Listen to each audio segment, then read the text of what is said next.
everyone, and welcome to the Bone Club. We had a great time in AFS at the last episode in Baltimore, though it was really freezing the entire episode. And we have Stephanie and our guest, Catherine, were both at the meeting there. I believe, Catherine, you were there since it was in your home place, and it's just too cold for anything. But we had a wonderful conversation about artificial intelligence and ethics. And so we have a wonderful episode today on vicarious trauma. So you have with us today, you have myself, Ashley, we have Stephanie and Jenna, and our guest, Katharine Pope, or Kat, who is a doctoral student at the University of Maryland, who is also a diplomat with the American Board of Medical Legal Death Investigators, a fellow in the American Academy of Forensic Sciences, has worked in medical examiners' offices and RTI International, SNA International, as well as serves on the Vicarious Trauma Committee with AAFS. So, just to be a little lighthearted here, hello. Everybody want to say hello? Hey everyone, it's good to see y'all again. Well, hear you, maybe you hear us, you know. Welcome back. It's good to be back. I missed last week, so I'm so excited to be here. So Kat, what got you interested in anthropology? Most of our listeners are undergraduate students interested in forensic anthropology. What got you interested into this field? You're muted. I've got a cold and I'm coughing a lot. Is that better? You're good. Awesome. Yeah, I knew, probably since middle school that I really wanted to do something abnormal. Both of my parents are first responders, and I used to go with my dad down to the firehouse and hang out for the day. And I remember one day we went on a call and we ended up at the hospital. I'm just hanging out in the ER, and this guy gets wheeled in, and he had been researching how to commit suicide. I mean, he had a stack like 3 feet tall of papers. This is back when you had to print stuff. And he had spent all this time and effort like trying to figure out how to kill himself, and he didn't succeed still. He had made it to the hospital. Somebody called 911, and they were helping him out. And I was like, wow, it's so crazy, like all that effort, what he could have done, he could have cured cancer, or like, and it just got my wheels kind of going on the abnormal thing. And I just, from that time forward, I was really interested in psychology, forensic investigation, and I kind of snowballed into reading, the Kathy Wright's books that were out back in the day, and watching CSI. I'm definitely a kid of the 90s, so that was my jam. But when I went to college, one of the big forensic anthropologists in the world, Laura Fulgenetti, was teaching a special course. She had gone to the tiny little college I went to, and she would come up every 2 years and teach forensic anthropology. So it was like good luck. It was kismet that I got to take an osteology class, and forensic, methods, and it just clicked. It was like everything made sense about bones, like it's just, to me, so obvious that that's what you do, like that's what I wanted to do for the rest of my life. So I went and got my master's degree.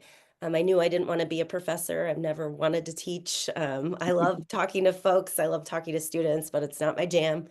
So I knew I wanted to go right into death investigation. And very fortunately, every office I've worked at has let me use my forensic anthro background to assist in investigation of death. So not just skeletons in the woods, but I got to use my experience to help with trauma analysis, positive scientific identification of tentatively identified, decomps or fire victims, mass fatalities. So I really got to use, my practice at the ground level, which was really, really cool. And then I kind of snowballed into a career for the last 5 years with NamUs. So I assist with missing and unidentified persons cases, which I did until about 6 months ago.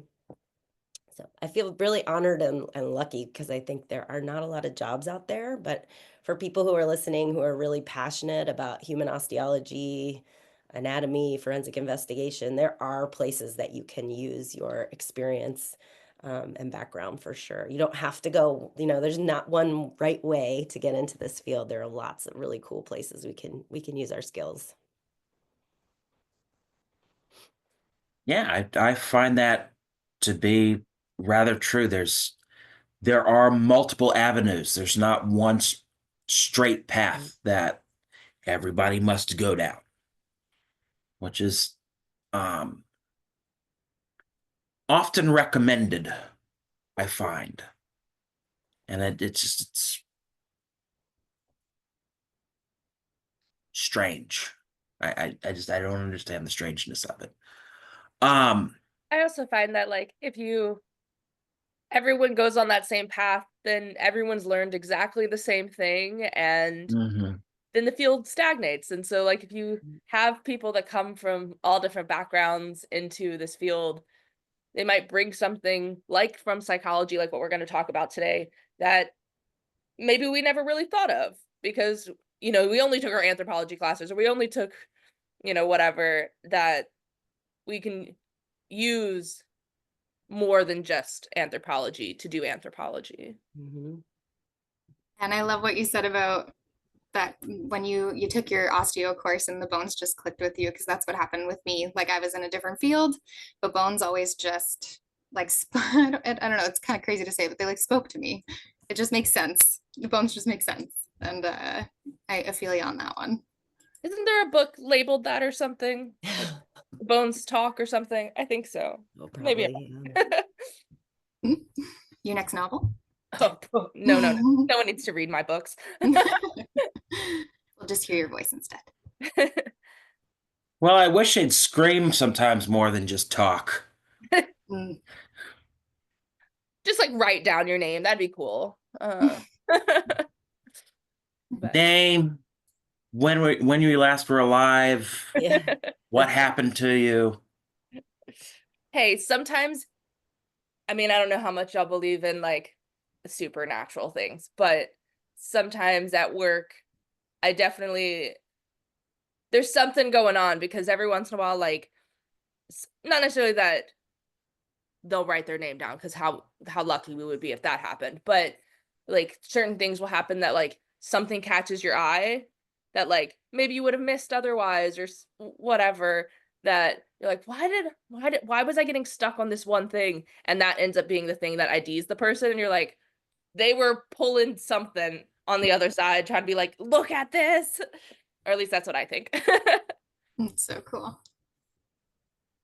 Well, Kat, you mentioned something about your childhood, and I think it does bring it lead into today's topic, which is going in as a child into the ER, seeing what you saw, and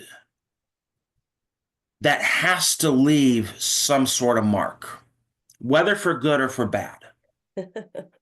And with that, we is that what we would call vicarious trauma? And if Um, not, what is that? yeah, I What? think Yeah. really is like more of a culmination, like a, Mhm. a buildup of secondary trauma. So if you experience, I think a lot of the times it's thought of with first responders, so police officers, therapists, people who witness trauma daily, in this process of their jobs, people that, forensic practitioners that look at child pornography. Um, these people are thought of to have this buildup of awful things happening to them, right? So primary trauma is that when you see something firsthand, like if you see somebody get hit by a car or if you get hit by a car. And that secondary trauma is when you hear about it or if you witness it, or, these are kind of fluid terms, right? But the vicarious trauma is the buildup of that stuff. So, um, and my husband even talks about, he calls it tertiary trauma, because I'll have a really bad case and I'll tell him about it. So then he's hearing about it like third hand. But really, I mean, the bottom line is that what we're finding and what researchers are finding is hearing about this stuff is almost as bad as seeing it or experiencing it yourself, and can leave just as permanent of a mark on you, if you don't get the opportunity to resolve that sort of trauma. So, you know, I think when I was a young person, like we talked about bad stuff at the dinner table all the time, because my dad was a paramedic, and my mom was a ER nurse. So that was just normal. And then my husband, he's a teacher. My husband's mom is a teacher. Like, they didn't talk about that stuff at the dinner table. So I didn't realize that it was traumatizing for them to hear that stuff until you're like, oh yeah, I guess this isn't normal dinner talk. But so those terms too can be used differently with different people. Certain people can experience more vicarious trauma than other people if they're not used to that sort of thing. And I think that's what I hope to kind of clear the way with folks that are coming into this field, is students aren't really prepared for this sort of thing, and I again, I'm an older person, so back in the day it was like we definitely didn't get training in how to talk to families, or how to handle, yes, physically, right, handle human remains, but like going home at the end of the day and smelling like decomp, or Mm. thinking about like macerating a body is, can be kind of can we curse on this podcast? Yeah. Okay. It's kind of a mind fuck, right? Like, Yeah. you're playing around in somebody's bits and innards, and it's really, so preparing people for that sort of thing, and that cumulative effect of dealing with that sort of thing is really what I hope, just simply talking about it will kind of navigate and advocate for people, and get more familiar with them. And I don't know if it is what it is, but I know this with some of the people that I've worked with, both, macerating remains, dissecting remains, working on cases, things like that. It's You work on the case, you work with the remains, and just stoic or even jovial, because it's just that there's something just disconnect. But this minor, not even relate, like a glass breaking or something just Mm. otherworldly, just completely outside, and that brings you to tears. Mhm. And it's just this complete disconnect of one from the other.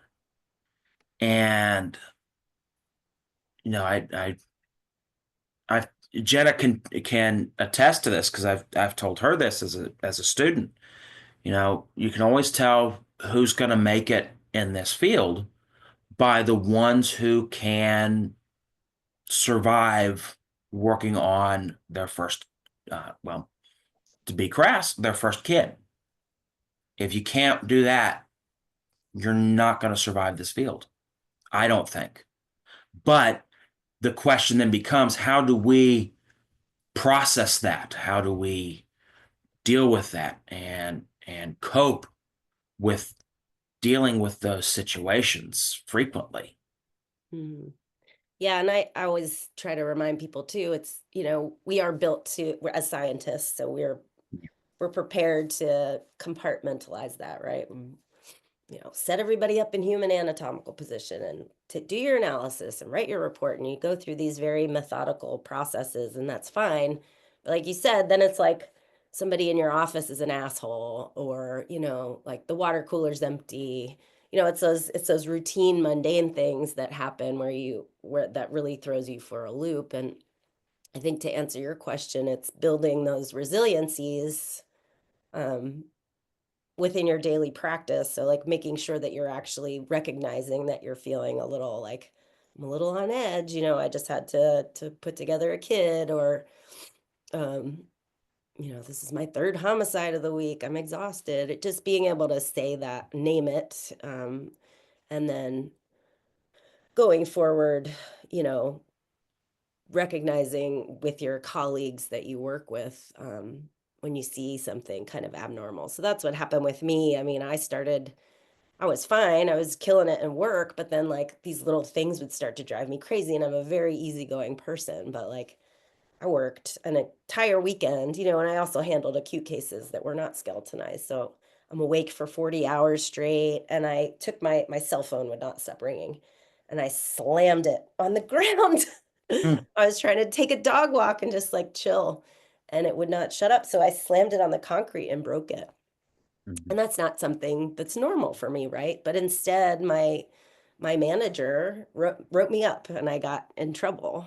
But instead of being like, oh my gosh, you're a good person, you don't break state equipment. Are you okay? Let's get you some help. Let's get you some coverage.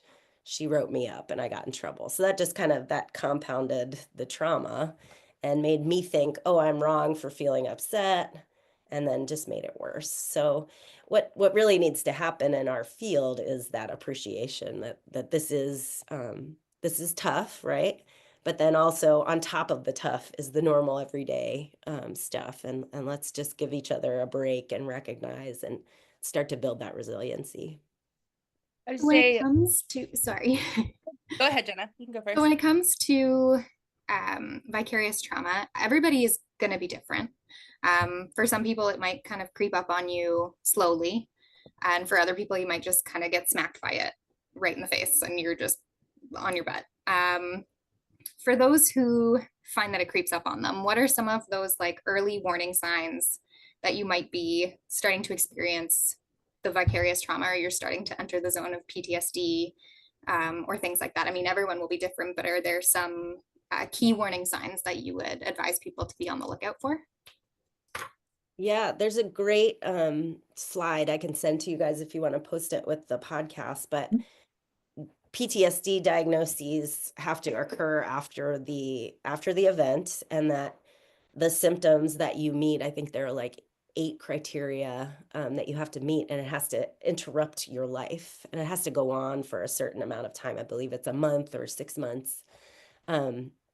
So those criteria are actually really great check engine lights for people to recognize, oh, something's going on. Like this is obviously starting to interrupt my life. It's lasting a long time. Some of those things are like being hyper vigilant. So that was me. Again, I'm a very easygoing person.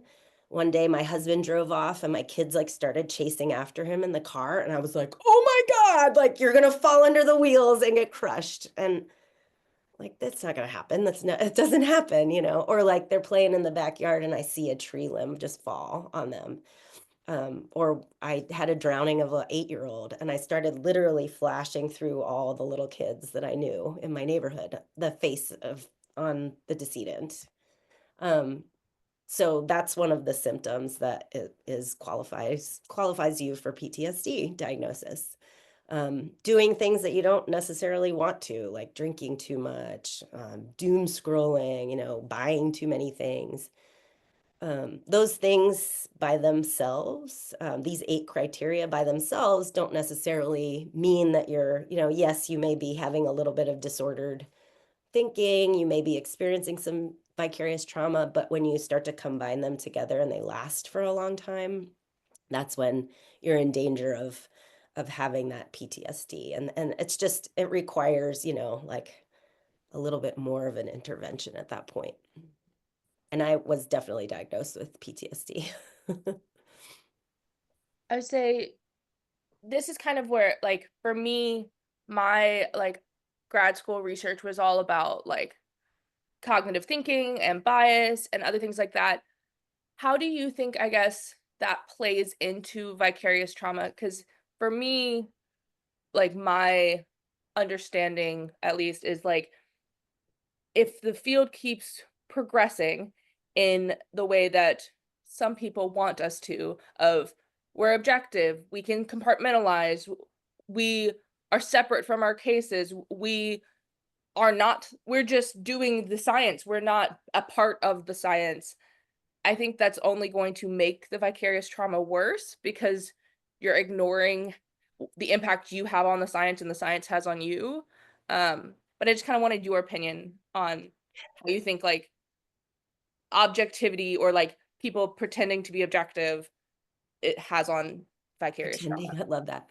I'm all for objectivity and providing unbiased analysis. I mean, I think mm, there have been many situations where people have overstepped and over-described, trauma or taken our methods a little too far and said things that can't possibly be true, like race is a social construct. We can't, we cannot be doing what we were back in like the 70s and 80s. And I see lots of examples of that, when I was working in NamUs with reviewing old historical cases. There has been a lot of issues with that in our field. However, I don't think, I mean, this is my professional opinion, I don't think we can completely divorce ourselves from the casework that we're doing. I mean, there has been suggestions that we could like not know anything about the case and only look at, the decedent and the remains. And that's just not possible. We need the cultural artifacts that are found with the remains. We need to know like the location. We have to find a happy medium for that.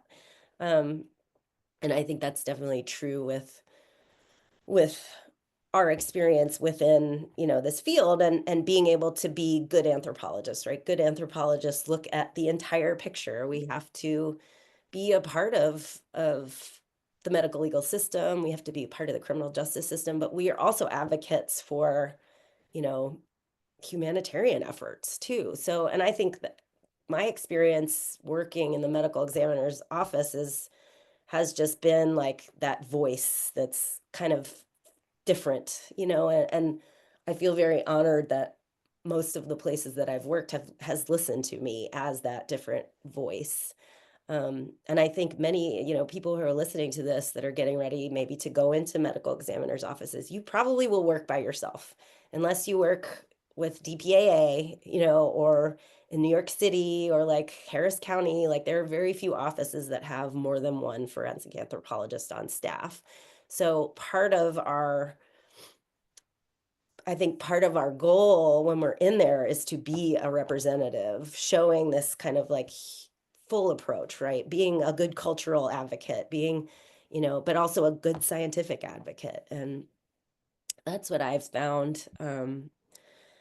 I think it can be really hard, like to work alone too. I mean, being the sole practitioner, like you don't really have anybody to rely on. So I'm a member of SOFA, which is a Society of Forensic Anthropologists. So we like bounce ideas. We can peer support or peer review each other's reports. So send each other pictures and like, hey, I've never seen this trauma before. Will you take a look at it? So that's a really good way to kind of build resiliency too, is, like things like addiction and like PTSD, they make you feel very alone. I mean, I was so embarrassed that like my victims were supposed to be the victims, not me. Like I was, I signed up for this. I was supposed to be, muscle up, buttercup, right?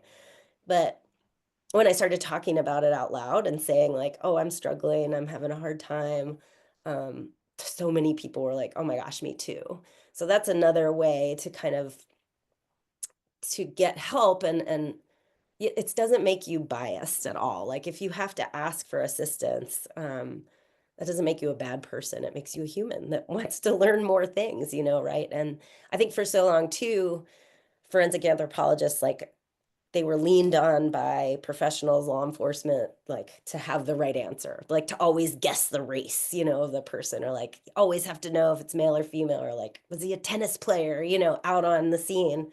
It's like, I can't get comfortable with saying, you have to get comfortable with saying, like, I'm not going to tell you that right now. I need to take these remains back to the lab. I need to do further analysis.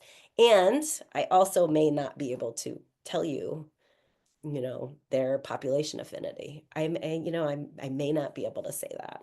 And that's something that many folks in the back of the day did not really feel comfortable doing. So that's definitely the future of our field too. And with that comes a more confidence and people being able to say like, I'm struggling mentally, or I'm, whatever. Being okay with that gray area some. Yeah. Yeah.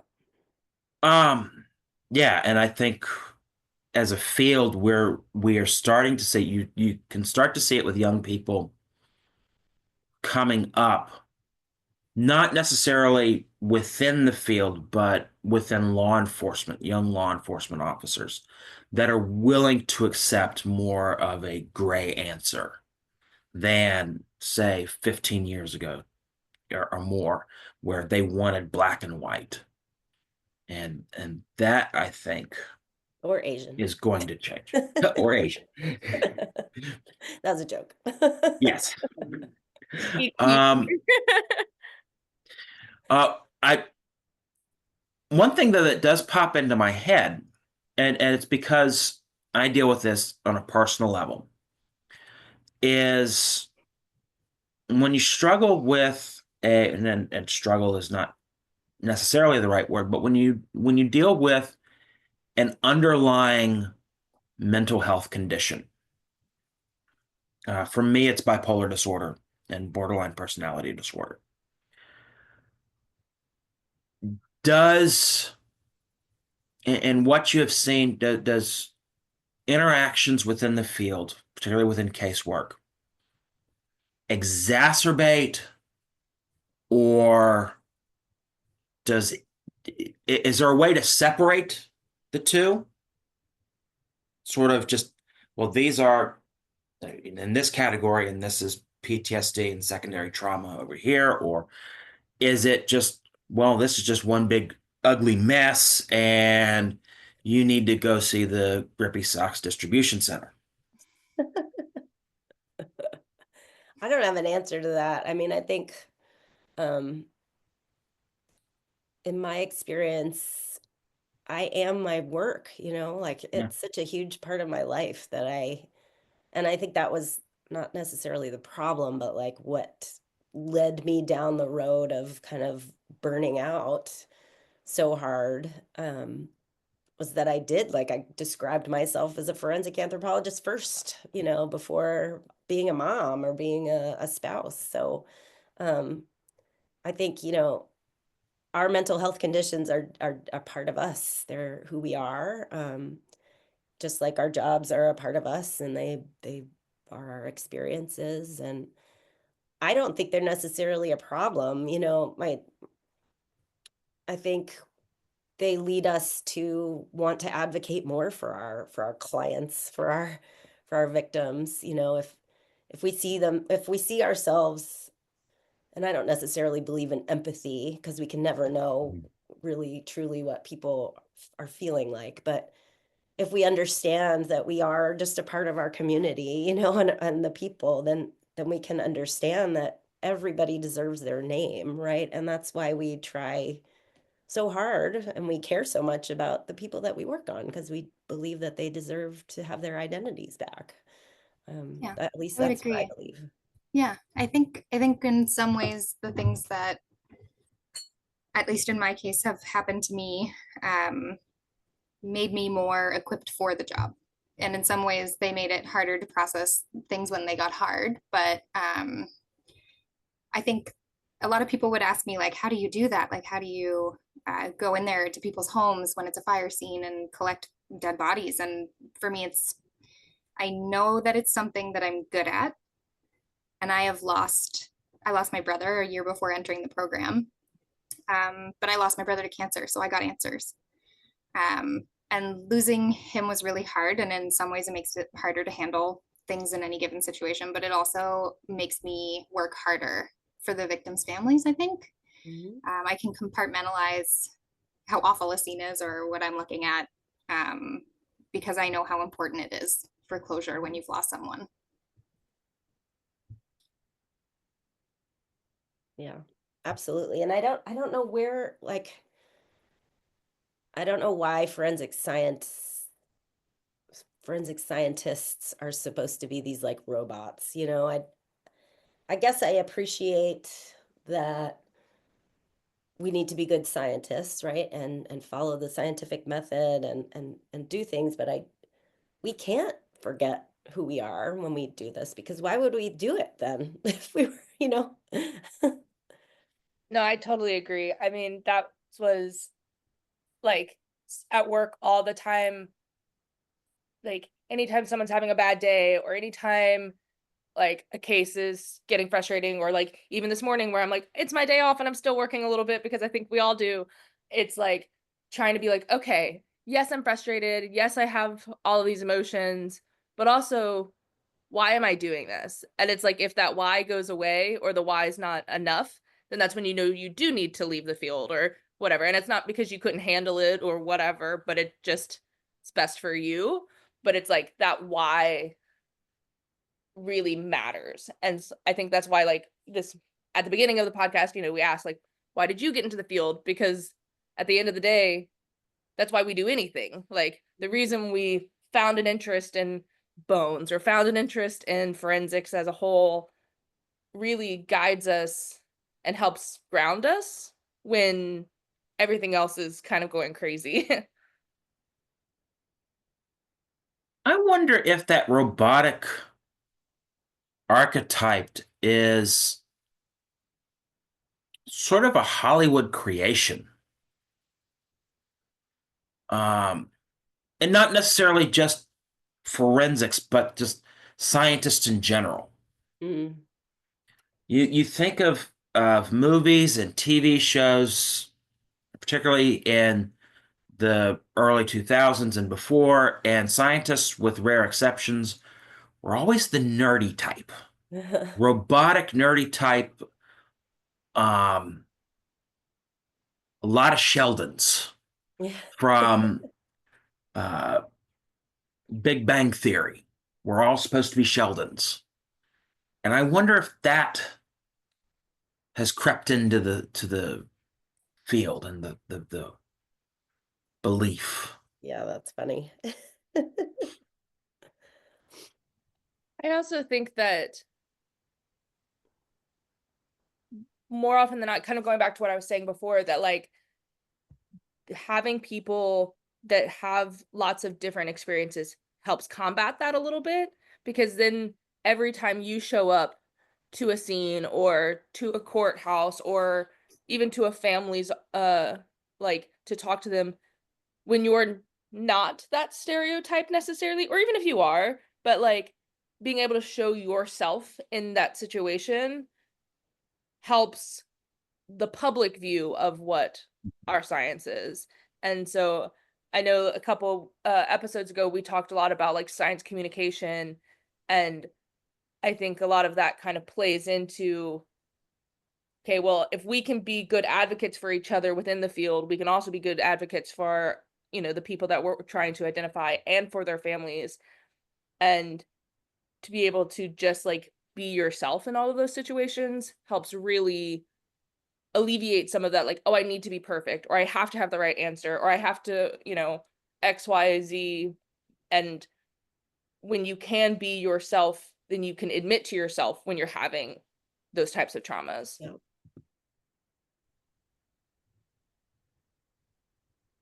Yeah, and I think coming into things, like Ashley had asked if like pre-existing conditions exacerbate the problem. I think it also is a superpower in a certain way.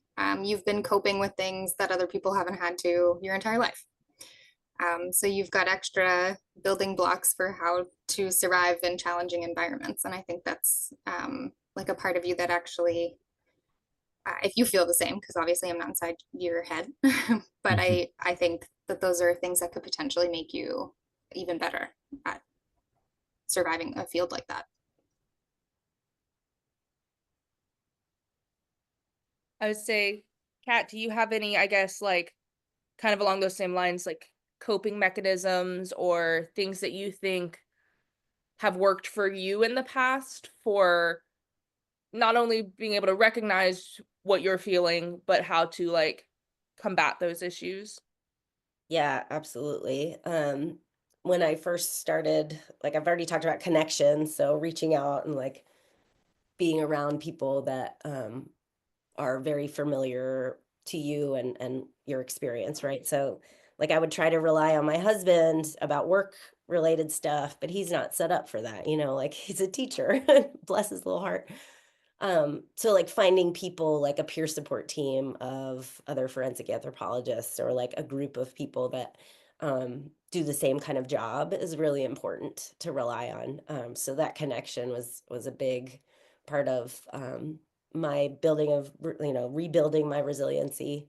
I also did a lot of journaling in the beginning. So just like getting all that stuff out of my head. I call it like mindful decontamination, like purging the shit and the funk out of your brain because again, I thought like I was keeping it all up inside my head because like, oh, for God's sakes, how dare I have bad feelings or like feeling sad or like that's, I'm so bad. And then I'm blaming and shaming and it's just getting worse and worse. So writing things down, not just the bad stuff, right? So like setting a timer for every day or sometimes a couple times a day and actually just writing. And then you start to rely on that time. So you're not necessarily like twirling up in worry and anxiety. You're like, okay, wait, I have this time like a little bit later today. So that was really helpful for me also, starting to rely on connecting with people, writing things down. When I was really having a hard time, I got really serious about like my nutrition, drinking a ton of water, like I stopped drinking alcohol. I really focused on my sleep. So making sure that I was getting good sleep. Um, which is harder to do when you're working like an on-call job, but I certainly like there are ways kind of around it. And then also like setting goals for myself. So something I could look forward to that had nothing to do with dead people. And that could be anything for anybody, right? Like if you like to knit or make sourdough starters and bread or like, jujitsu, like it doesn't have to necessarily be like run a marathon because I don't run unless somebody's chasing me, but like for some people, that's what they dig, right? I did a lot of yoga in the beginning, which was cool because like it was something that I was terrible at, and then I got really good at it. So it was like a goal I could see myself progressing towards. It didn't have anything to do with dead people. So those are some really important things that I recommend. Really bringing it back to basics like calm, sleeping, eating, writing, purging, and setting goals.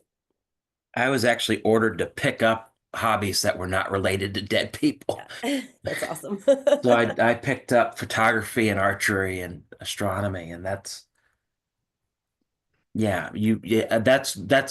one thing I tell all of my students, all the grad students that come in. That's one thing I tell them is you have to have a hobby that is not related to this field because you will burn out faster than you can imagine. Yeah, that was definitely another thing when I was diagnosed with PTSD. My doctor was like, well, what else do you do? And I'm like, what do you mean, what else do I do? Like, this is This is it. And then I was like, oh, this is not healthy. But I think a lot of times, you know, those like back to basics that you were talking about, people think are so simple that they're like, well, of course I need a work-life balance. Of course I need friends. Of course. But then like in your actual day-to-day practice, you're like, do I actually have those things? I say I do because you're like, yeah, it's fine. Like everything's cool. And then you're like, actually, I've worked 70 hours this week and I've slept maybe 20 and I haven't eaten food in 2 days. What is going on? uh, but like, And honestly, I tell people I think work-life balance for us is bullshit. I mean, Yeah, it is. it's not going to happen. So the more you try to strive for that balance, the more you're going to stress yourself out. So recognizing that like that shit is not gonna that ship has sailed, that's not gonna happen. And then finding somewhere else. So balance for us isn't 50-50. It's just not gonna happen. And so, like, really relying on that time that you do have free, taking your day off, right? So, you had to work today, right? So, what else special are you going to do for yourself because you did have to, like, take a couple hours to actually work? Or, like, maybe you can take another day off. And finding that time, like, because I used to work on call all the time. I was like, okay, well, I'm not going to rely on this PTO that or the time that I've gotten. My doorbell's ringing. I don't know if you can hear that. But so then like not relying on that money that I've made extra and actually saving that for me for something special, or like saving the time that I've gathered from working so much and like actually taking that off, not just letting it sit in my queue, you know, and never take that day off, like actually take the day off and be off. Would Yeah. you say that like a key is kind of creating boundaries wherever you can squeeze them? Because boundaries don't come. 100%. Saying no. That was my 2025 New Year's resolution. And that's so hard for, I think, people in our field because you're so used to trying to hustle just to get a foot in the door that saying no feels so painful. And Yep. I think that's one thing that's even harder for those getting started, particularly those in master's and really in PhD work, because you got to get your papers out as fast as you possibly can. Yeah. You've got to get stuff, got